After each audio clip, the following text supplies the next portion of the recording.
Hello parents, my name is Lene Orendahl and I work as a counselling psychologist at Community Keepers. I'm also a mother of 2 little ones, and today I want to speak to you about a topic that's very near and dear to my heart, and that is how we as parents can contribute meaningfully to the success of our children in schools.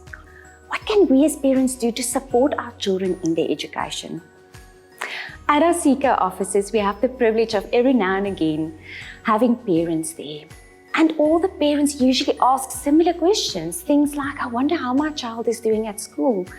How can I help my child improve? What can I do to support my child at school? My child is going through a difficult time. What can I as a parent do at home? When I hear these types of questions, I actually get a warm, fuzzy feeling inside, because what that tells me of the parent sitting in front of me is that this parent truly cares. This parent knows the value of being involved in their child's education. Before I continue, I just want you to take a moment where you are and think about the answer to the following question. What behaviors, values, and characteristics do you think is important for your child to have in order to be a successful adult one day? And you might wonder, Lene, where are you going with this? Why are you asking this question?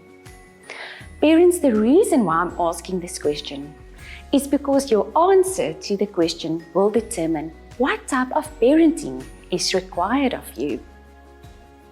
As a parent myself, I know you tend to survive day by day, and days turn into weeks and weeks into months and months into years, and before you know it, your children are all grown up and on their own. Sometimes as parents, we just need to stop for a moment and think about, but where are we going with our children? What is the end destination? How does an ideal adult look like? How do they behave? Because as parents, what we are doing now matters. What we are doing now is shaping our children to become the adults that they are going to be one day. We don't want our children to be only successful in their academics. Yes, that's important.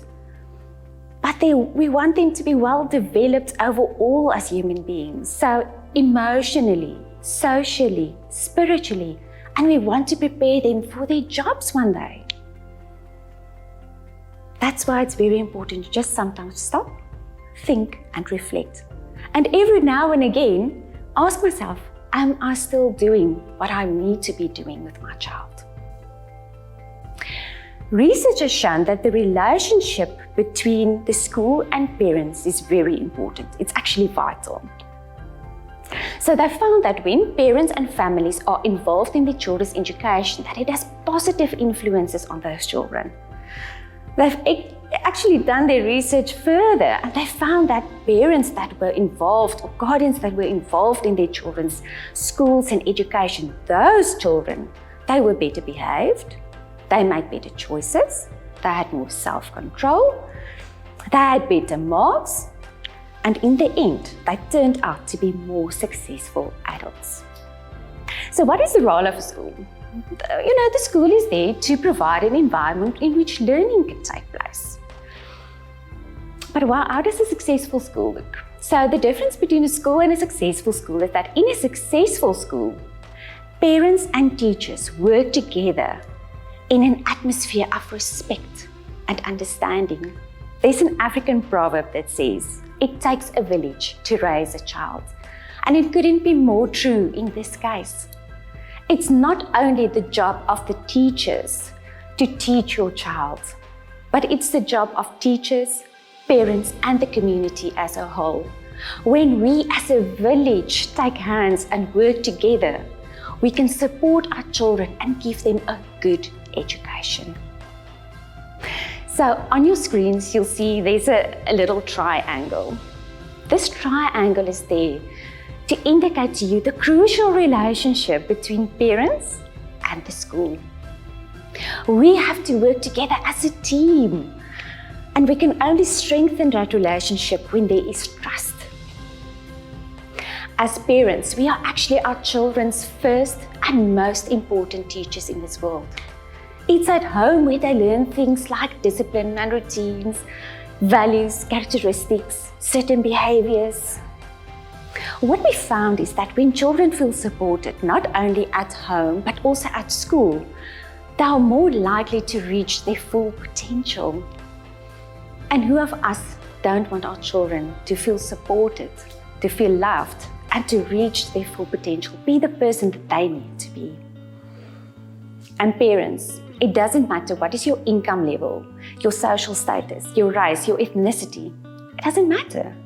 You as a parent have the responsibility to be involved in your child's life.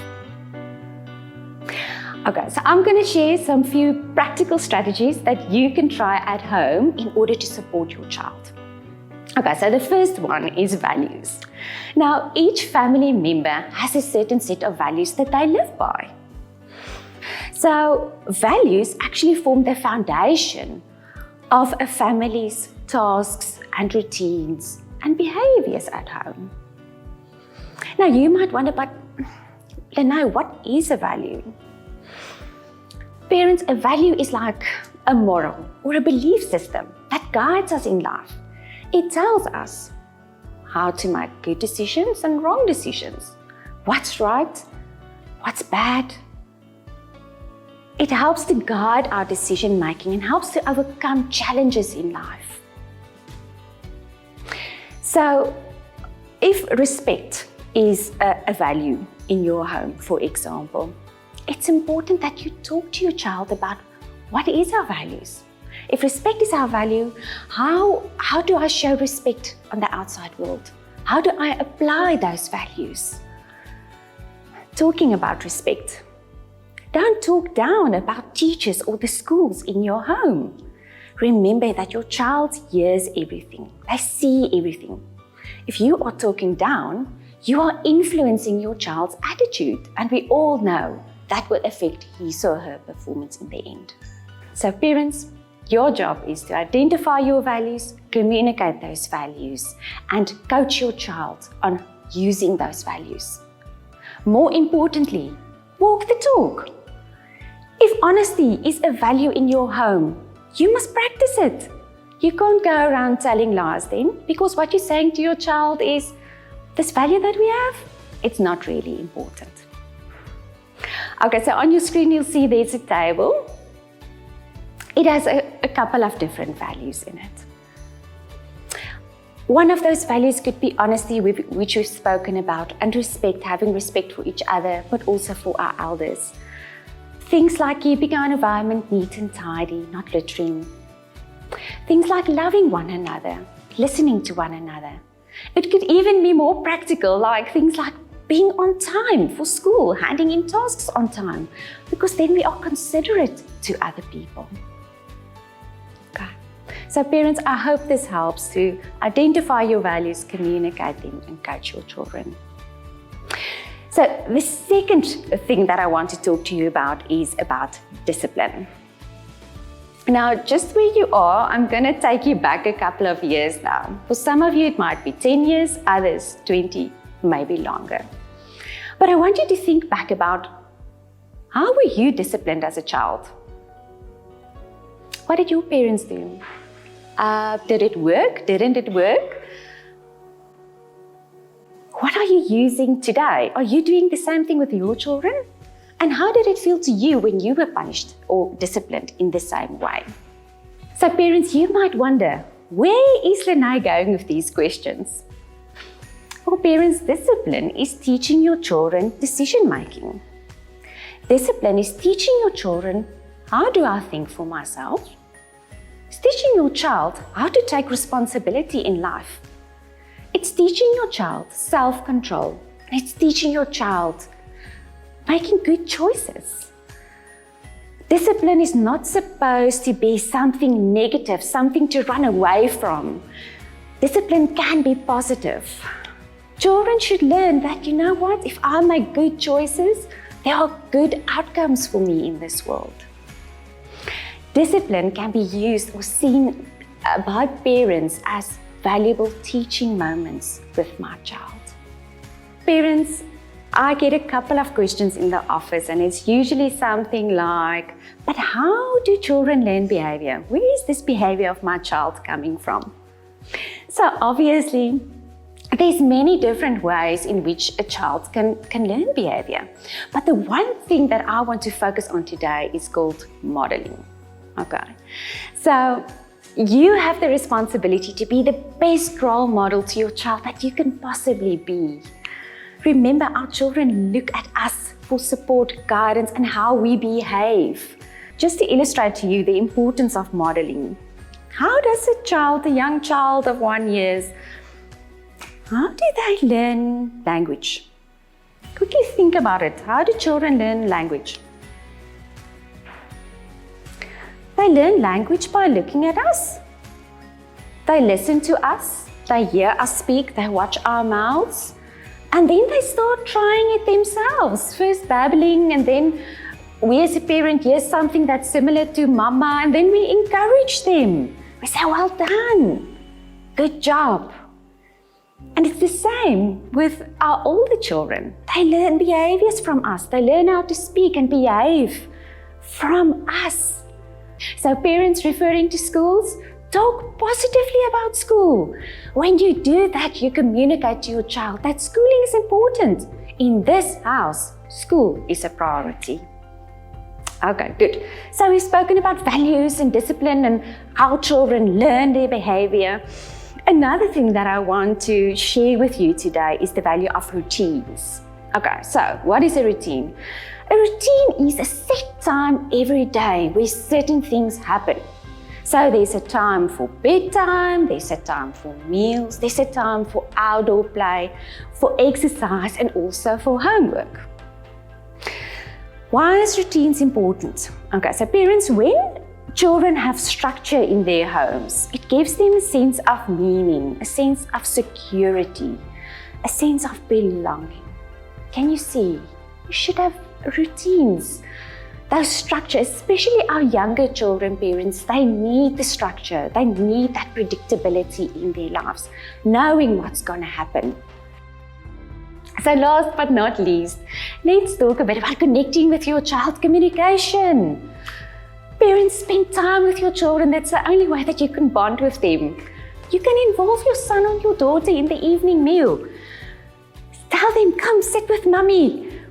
Can you butter all the bread for me, please? Talk to your child about their day. How was your day? Tell me, what did you do? What was fun? What did you struggle with? What did you learn today? What was interesting? That's how you build relationship. And if respect is a value in your home, show respect to your children as well. Be attentive, make eye contact, listen to them. Sometimes you have to listen deeper and know, what are they really saying? What is the emotion behind those words? Know their friends, know their teachers, know their activities. Be involved in your children's lives. You know what that tells your child? It tells them that my mommy or my daddy or my guardian, they care for me. They love me so much that they are interested in my life. They take out time, they make effort to connect with me, to pack my lunches, to make sure I'm okay, to have a neat and tidy environment for me. So parents, talk and listen to your children. So that's it from me today, and I hope you received some valuable tips. So first of all, parents, we said that the relationship between parent and school is vitally important. You have a responsibility to be involved in your child's life. We've seen it pays off. Okay, what can you do? First of all, identify what is your values and live them. Think differently about discipline and how you behave at home. Remember, you are your child's best model. Okay. Fourth, create some sort of structure or routine in your child's home. A set time for everything to happen. And lastly, spend time with your children. Do activities with them. Communicate with them and enjoy them. Thank you for your time, parents. And if you have any questions or concerns and you would like to discuss that, please don't hesitate to contact your school's CK office, and I'm sure one of our qualified counselors or psychologists will be available to assist you. All the best. Bye.